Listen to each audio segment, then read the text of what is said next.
NCP രണ്ടായതിനു ശേഷം പിളർപ്പിന് ശേഷം വരുന്ന കേരളത്തിലെ ഒരു മുഖ്യ തെരഞ്ഞെടുപ്പാണ് ഇപ്പോൾ നടന്നുകൊണ്ടിരിക്കുന്നത്. ഞങ്ങൾ ഒരു മുന്നണിയുടെയും ഭാഗമല്ലാതെ തന്നെ കേരളത്തിൽ ഏതാണ്ട് 100ഓളം സ്ഥാനാർത്ഥികളെ നിർത്തി മത്സരിക്കുകയാണ് ഒറ്റയ്ക്ക്. അതാണ് ഈ തെരഞ്ഞെടുപ്പിൻ്റെ ഏറ്റവും വലിയ പ്രത്യേകത.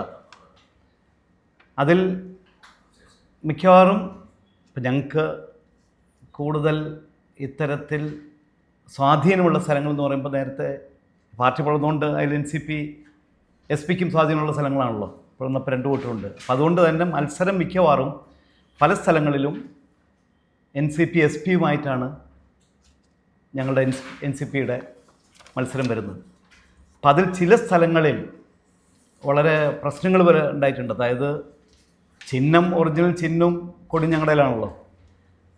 അപ്പോൾ 20 വർഷമായി ഇത്തരത്തിൽ വിജയിച്ചുകൊണ്ടിരിക്കുന്നൊരു വാർഡിൽ, പാലക്കാട്, അവിടെ എല്ലാ ഡോക്യുമെൻറ്റ്സും സബ്മിറ്റ് ചെയ്തിട്ടും ഞങ്ങൾക്ക് ചിഹ്നം തരാത്തൊരു പ്രശ്നം കൂടി ഉണ്ടായി. കാരണം ചിഹ്നം കിട്ടിയാൽ അത് അവർക്ക് ബുദ്ധിമുട്ടാണെന്നുള്ളത് മാത്രമല്ല, അവിടുത്തെ സ്ഥാനാർത്ഥി തന്നെ ഒരു വനിതാ സ്ഥാനാർത്ഥി ഷാഹിന എന്നുള്ള പേരിലാണ്. ഞങ്ങളുടെ സ്ഥാനാർത്ഥി ഷാഹിനായിരുന്നു. അപ്പോൾ അവരൊരു വലിയ ഫൈറ്റിലേക്ക് എത്തി. അവസാനം ചിഹ്നം തരാതെ മറ്റു പല കാര്യങ്ങളുണ്ട്, ഒറിജിനൽ പേപ്പറെല്ലാം സബ്മിറ്റ് ചെയ്തെന്ന് പറഞ്ഞിട്ടുള്ള ഇതിൽ ചിഹ്നം തരാതെ കാറ് ചിഹ്നം അനുവദിച്ചു. ഞങ്ങളതിനെതിരെ ഹൈക്കോടതി പോയി. അവസാനം ചിഹ്നം അനുവദിച്ച് വാങ്ങിച്ചിട്ടാണ് ഇപ്പോൾ മത്സരിക്കുന്നത്. ചിലപ്പോൾ കേരളത്തിൽ പലയിടത്തും ഇത്തരത്തിലുള്ള നല്ലൊരു ഫൈറ്റ് നടന്നുകൊണ്ടിരിക്കുകയാണ്. അതിൽ തീർച്ചയായും ഒരു വലിയ മാറ്റം ഉണ്ടാവും എന്നുള്ള വലിയ യാതൊരു സംശയമില്ല. കാരണം ഈ ചിഹ്നമാണ് കേരളത്തിൽ വർഷങ്ങളായിട്ട് എല്ലാവർക്കും പരിചയമുള്ളത്. ഞങ്ങൾക്ക് സ്വാധീന സ്ഥലങ്ങൾ മാത്രമാണ് ഞങ്ങൾ നിർത്തിയിട്ടുള്ളൂ. ഒരാളുമായിട്ടും, അതിൽ ഒരു മുന്നണിയുമായിട്ടും യാതൊരു തരത്തിലുള്ള ഒരു ബന്ധവുമില്ലാതെ ഒറ്റയ്ക്ക് തന്നെയാണ് മത്സരിക്കുന്നത് എന്നാണ് പറയാനുള്ളത്. അതിൽ എറണാകുളം ജില്ലയിൽ 7 പേരാണ് മത്സരിക്കുന്നത്. കളമശ്ശേരി മണ്ഡലത്തിൽ 3 ആളുണ്ട്. ഒന്ന് ജയപ്രകാശാണ്, ഒന്ന് വത്സമ്മരാജൻ, മറ്റൊന്ന് സജി. ഇങ്ങനെ 3 പേരാണ് ഇവിടെ മത്സരിക്കുന്നത്. നല്ല ഫൈറ്റാണ് നടക്കുന്നത്. അതിലും ചില സ്ഥലങ്ങളിൽ നിന്ന് പിൻവലിപ്പിക്കുന്നതിനും മറ്റ് ചില ആളുകൾക്ക് അതിൻ്റെ ദോഷം വരുന്നതിലേക്കൊക്കെ പല ഇതും വരികയുണ്ടായി. പക്ഷേ ഞങ്ങളാരും നിർത്തിയ സ്ഥാനാർത്ഥികളെല്ലാം നിലനിർത്തിക്കൊണ്ട് തന്നെയാണ് മുന്നോട്ട് പോകുന്നത്. ജില്ലാ പഞ്ചായത്തിൽ NCP-ക്ക് സീറ്റ് കൊടുത്തിട്ടുണ്ട്. എറണാകുളം ജില്ലയിൽ NCP-ക്ക് കൊടുത്തിട്ടുള്ള സീറ്റിൽ അവിടെ ഞങ്ങൾക്ക് ആളില്ല, മത്സരിക്കാൻ പറ്റുന്ന ഒരാൾ ഞങ്ങൾക്കില്ല. അതുകൊണ്ട് നിർത്തിയിട്ടില്ല. ഞങ്ങൾ പറഞ്ഞു നമുക്ക്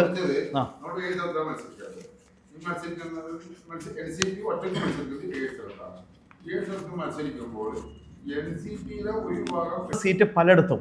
അപ്പം അതിൽ ഞാൻ പറഞ്ഞുതരാം. അതുകൊണ്ട് ഞാൻ പറഞ്ഞു, കോഴിക്കോട് കോർപ്പറേഷനിൽ 2 സീറ്റ് NCP-ക്ക് സ്വാധീനമുള്ളിടത്താണ് കൊടുത്തിട്ടുള്ളത്. ആ 2 സീറ്റിൽ ഞങ്ങൾ മത്സരിക്കുന്നുണ്ട്. കാരണം NCP സ്വാധീനമുണ്ട്, അവിടെ ഞങ്ങൾക്കും കൃത്യമായിട്ടുള്ളതുണ്ട്. അവിടെ പ്രബലമായ ഒന്ന് ബേബി വാസൻ എന്ന് പറഞ്ഞ പാർട്ടിയുടെ സ്റ്റേറ്റ് കമ്മിറ്റി മെമ്പറായിട്ടുള്ള ആളാണ് അവരുടെ സ്ഥാനാർത്ഥി. അവിടെയാണ് നമ്മുടെ സ്ഥാനാർത്ഥി നിൽക്കുന്നത്. അതുപോലെ തന്നെ നേരത്തെ NCP-യിൽ ഉണ്ടായിരുന്ന, അവിടെ നേരത്തെ മത്സരിച്ച് 1 വോട്ടിന് തോറ്റാളാണ്. അയാളിപ്പോൾ നമ്മുടെ കൂടെയാണ്. അയാളാണ് നമ്മൾ നിർത്തിയിട്ടുള്ളത്. അവിടെ NCP SP-യുടെ ഒരു വനിത ഉള്ളത്. ശരിക്കുള്ള സ്ട്രെങ്ത്തുള്ള സ്ഥലങ്ങളിലെല്ലാം അത്തരം സ്ഥലങ്ങൾ നിർത്തിയിട്ടല്ല. ആളില്ലാത്തടത്ത് LDF-ഓ UDF-ഓ ആരെങ്കിലും സീറ്റ് കൊടുത്ത് ഞങ്ങൾ പോയിട്ട് മത്സരിച്ചിട്ട് കാര്യമുണ്ടോ? നമ്മളെല്ലാം കാൻഡിഡേറ്റ്സിൻ്റെ സ്വതന്ത്രരുണ്ട് കേട്ടോ. മൊത്തം 100-ലധികം സ്ഥാനാർത്ഥികൾ നമ്മൾ മത്സരിക്കുന്നുണ്ട്. ബ്ലോക്കിലാണ് അധികവും, മിക്കതും. അല്ല, വളരെ കുറച്ച് മാത്രം സ്ഥാനാർത്ഥികളായി ഇതുള്ളൂ. അറിയുന്നു. ഇപ്പോൾ ആ കൺഫ്യൂഷനില്ല. ഇപ്പോൾ എല്ലാവർക്കും അറിയാം NCP ഏതാണ്, NCP SP ഏതാണ്. ആദ്യം ചില ഈ പറയുന്ന ചിഹ്നം അറിയാത്തും ബാക്കിയുള്ള എല്ലാ കൺഫ്യൂഷൻസ് ഉണ്ടായിരുന്നു. അത് മാധ്യമങ്ങൾക്കുണ്ടായിരുന്നു. കൊടുക്കുമ്പോൾ അപ്പുറത്തുള്ളവരും NCP എന്ന് പറഞ്ഞിട്ടാണ് അഡ്രസ് ചെയ്യാറ്.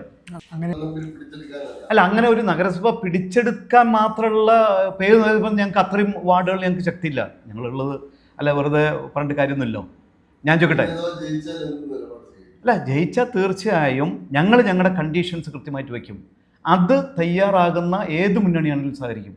ഞങ്ങളുടെ കണ്ടീഷൻസ് പറയുമ്പോൾ ഈ പറയുന്ന നിലയ്ക്കുള്ള, അതായത് കൃത്യമായിട്ടുള്ള ഈ വികേന്ദ്രീകരണത്തിൻ്റെ ഭാഗമായി കൃത്യമായിട്ടുള്ള ജനാധിപത്യ ഭരണം കൊണ്ടുവരുന്ന പാർട്ടി. ഞങ്ങൾക്ക് ഓരോ പഞ്ചായത്തിൽ ഞങ്ങൾക്ക് കൃത്യമായിട്ടുള്ളതുണ്ട്, ആഴ്ചയുണ്ട്. അല്ല, ഞങ്ങളിപ്പോൾ ഒരു പ്രായം നോക്കിയിട്ടല്ല, അതൊക്കെ പിന്നീട് വരേണ്ടതാണ്. അതിപ്പോൾ അസംബ്ലി തെരഞ്ഞെടുപ്പ് ബാക്കി വരുമ്പോഴാണ് ആ കാര്യങ്ങളുടെ ചർച്ച വരുന്നുണ്ട്. ഇപ്പം അതിനെപ്പറ്റി പാർട്ടി ചർച്ച ചെയ്തിട്ടില്ല. ഇപ്പോൾ നമ്മൾ സ്റ്റേറ്റ് കമ്മിറ്റി എടുത്ത തീരുമാനം എന്താണെങ്കിൽ ഈ ഇലക്ഷനിൽ നമ്മൾ ഒറ്റയ്ക്ക് മത്സരിച്ചുകൊണ്ട് നമ്മുടെ ശക്തി തെളിയിക്കണം എന്നുള്ളതാണ്. അത് കഴിഞ്ഞിട്ട് മറ്റുള്ള ഇത് വരേണ്ട ആവശ്യമുള്ളൂ. എന്തായാലും എൻ ഡി എയുടെ ഭാഗമായിട്ടുണ്ടാവില്ല എന്നുള്ളത് ഉറപ്പ് പറയാം. കാരണം നമ്മളെല്ലാം പണ്ട് പോലെ കോൺഗ്രസ് എസ് എന്ന് വന്നിട്ടുള്ള എൻ സി പിക്കാരും അല്ലെ DIC എന്ന് വന്നിട്ടുള്ള കോൺഗ്രസ്സുകാരാണ് ഇതിലുള്ള NCP ഉള്ള ആളുകളൊക്കെ. അപ്പോൾ അതുകൊണ്ട് നമുക്ക് സ്റ്റേറ്റ് കമ്മിറ്റി എടുത്ത തീരുമാനമാണ്. സ്റ്റേറ്റ് കമ്മിറ്റിക്ക് അത്തരം ഏത് തീരുമാനത്താലും അത് ചെയ്യാന്നുള്ളത് ദേശീയ നേതൃത്വം തന്നിട്ടുണ്ട്. അതിപ്പോൾ ബീഹാറിൽ ഞങ്ങൾ ഒറ്റയ്ക്കാണല്ലോ മത്സരിച്ച്, അവിടെ NDA കൂടെ ആണെങ്കിൽ 4 സീറ്റ് ഞങ്ങൾക്ക് അവിടെ ജയിക്കാൻ പറ്റുന്ന സീറ്റുണ്ട്. ഡൽഹിയിലും അത് തന്നെ, കാശ്മീരിലും അങ്ങനത്തെ എല്ലായിടത്തും നമ്മൾ ഒറ്റയ്ക്കാണ് മത്സരിച്ചിട്ടുള്ളത്. അപ്പോൾ അത് മഹാരാഷ്ട്രയിൽ മാത്രമാണ് NDA ആയിട്ടുള്ളൊരു ബന്ധം ഒതുങ്ങി നിൽക്കുന്നത്. അതിപ്പോൾ ഇവിടെ എല്ലാവർക്കും അറിയുന്ന കാര്യങ്ങളാണ്. 2 മുന്നണികളുമായിട്ടും ചർച്ചകൾ നടത്തിയിട്ടുണ്ട്. കാരണം 2 മുന്നണിക്കും അടുത്ത തെരഞ്ഞെടുപ്പ് വലിയ പ്രാധാന്യമുണ്ട്. ഒന്ന് 3-ാം ഊഴം വേണമെങ്കിലോ അല്ലെങ്കിൽ 2 കഴിഞ്ഞ് തിരിച്ചു പിടിക്കണമെങ്കിലോ അവർക്ക് ഈ പറയുന്ന പല പാർട്ടികളുടെയും ഒരു സഹായം ഒരു നിർബന്ധമാണ്. അപ്പോൾ അതുകൊണ്ട് ചർച്ചകളൊക്കെ നടത്തുന്നുണ്ട്.